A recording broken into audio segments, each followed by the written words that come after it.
Okay, today we're gonna be ranking the Red Dead Redemption 2 gang members, and yeah, let's just get into it. So before we start, go ahead and check out the last few rankings I did. This is probably gonna be like one of the last few rankings I'm gonna be doing, just because there's not a whole lot I can cover. I'm probably gonna do like the GTA games and that, but anyways. So the way I'm gonna be basing this off, just like each character, like whether I like them or not, obviously, and how many missions and how much they help actually with the gang, and just my overall likeness of them. So let's just get started. So first up we have Bill, and to be honest, Bill is he was okay throughout the game except for the end.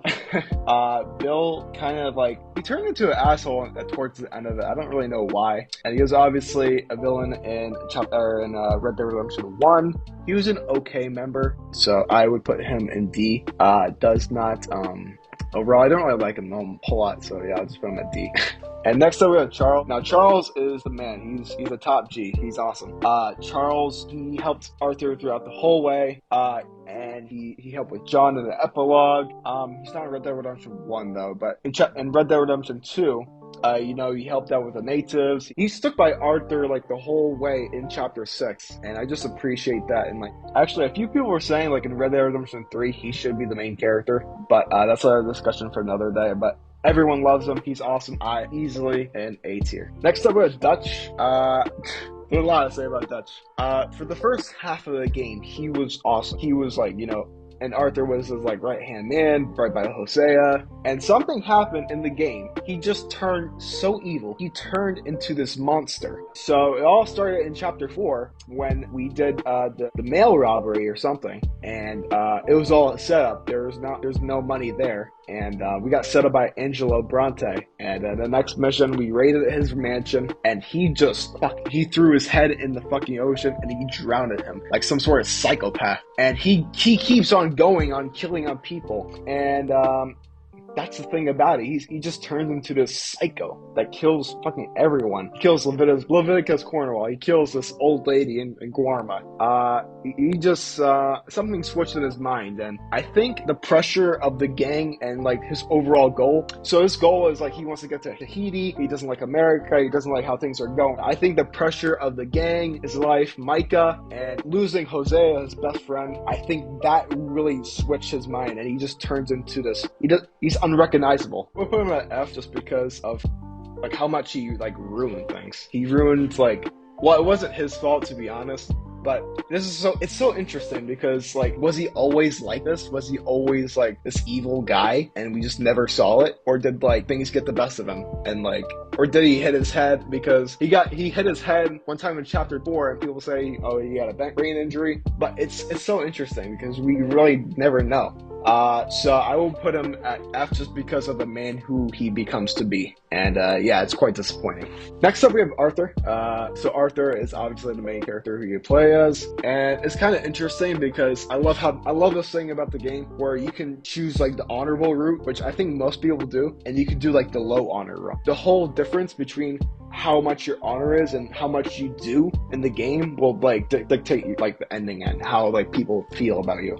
And what I mean by this, so chapter 6, how the player decides of his destiny and what he becomes. There's a lot in chapter 6 you can or cannot do. You can help out the natives if you want, kicking out that one guy at the camp, Mr. Strauss, I think his name's. Towards the beginning of the game, you almost kill this guy who has tuberculosis, and because he's in debt and he owes you money, so you shake him down. And he actually gives tuberculosis to you, but you don't realize it until a few chapters later. And just because of this one guy, Arthur's gonna die at the end. So obviously the game wants you to be honorable, help out people before you die, because obviously you're gonna die at the end of the game. I think everyone's favorite new protagonist is this guy, so Arthur is easily a best one in the game. Next up we have Susan.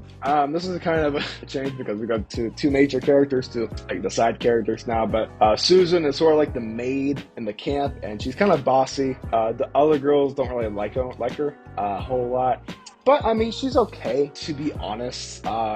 She doesn't do a whole lot throughout the game. I think she kills Molly towards the beginning of chapter 6, and Molly was a rat. We'll get to her in a little bit, but she does actually take Arthur's side at the end of the game when everyone is against them. She stands by Arthur, and she quickly gets killed, but it just shows to speak that she does care more of Arthur's side when the gang splits in sort of two. She takes Arthur's side. I would say she's in C. But yeah, she's kind of just a throwaway character. But yeah. Next up, we have Hosea. Now, Hosea is such an amazing guy. He's also a top G. He's one of like the old souls of the gang, and him, Arthur, and Dutch were like the start of the Vanderlyn gang. And he was one of Dutch's best friends. It was a shame how he died. Like the missions with him and Arthur were so much fun. He was always he always had his right hand on Dutch's shoulders. He was always the one holding him back. And he was always the one who was like, okay, let's think about this logically, before they did a heist. Okay, how are we going to do this? Okay, let's be smart about this. And, like I said before, when Dutch lost Hosea, he sort of lost his mind in a way. And he went off the rails. So he was always like, had a big part of like the overall gang. And when the gang lost him, the gang lost itself in the way. But yeah, Hosea's awesome. Put him at A tier. Next up, we have Jack. To be honest, Jack, he's a fine character. I mean, he doesn't really do a whole lot in, the first act of the story. A few missions with him. The fishing missions were fun, but I think I really like him in the epilogue, just because of how, like, I guess the gang life affected him. He's kind of like this, socially distant, character because he's so, I guess, traumatized in a way because, he grew up in the gang. He was, he saw like everything. He was kidnapped. This, that, and the third happened. Just so much happened to Jack. But yeah, Jack's a good kid, and he grows up to be a fine man in Red Dead Redemption 1. But I would put him at, I guess, C also. Yeah, I'll put it on C. All right, next up we have Javier Escuella, and he's also another Bill. Like, he was okay throughout the game, and he just becomes like an asshole, There's no like standout moments for him. I'm trying to think. He didn't do much throughout the game. He was just sort of like, a side gunman. Besides that, there's no other thing I really can say about him. So I'll put him at D also. Next up, John Marston. Okay, John Marston, here we go. I have a lot to say about John Marston. John Marston and Arthur are like neck and neck for me. I know people are like, Arthur's like way above them for him, but I think they're both stories like interconnect, and I just love both their stories so much. So John, it's interesting because at the beginning, he has, Jack, his son, and he was never really like a father to him, like, because there was rumors of that's not actually his son.